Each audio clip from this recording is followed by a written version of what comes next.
back in my Super Mario 64 video, I went over a theory I had for why they had the boot out mechanic in the first place. I concluded that, considering how they essentially force you to travel from one edge of the map to another multiple times, they were teaching the player the layout, making sure they would have seen everything and preparing them for the eventual 8 red coin and 100 coin stars, which often span the entire level. I found that it's much the same in Odyssey. See, I did a little experiment in a fresh playthrough. I decided to only follow the main objectives of each kingdom and see how far that would take me. I think my findings here are really interesting actually. As it turns out, just completing the main objectives will never give you enough moons to move on to the next kingdom. You're required to actually go out and explore. The thing is though, that throughout almost all the kingdoms, you're given hints or even explicitly being shown moons off in the distance throughout the main path, and when you tally them up, they always give you just the amount you need in addition to the story moons, or even overshoot the amount a bit, to unlock the next kingdom.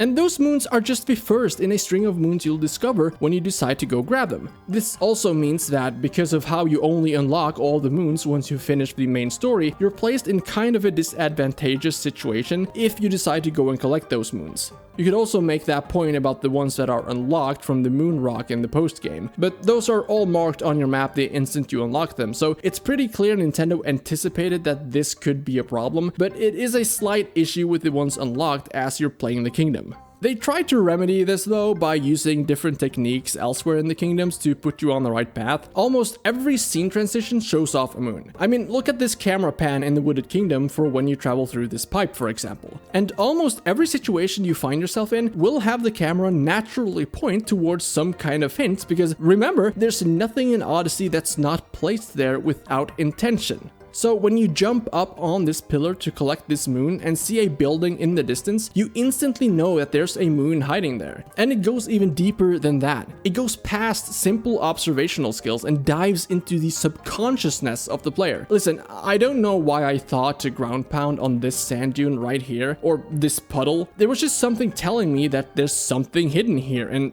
I was right.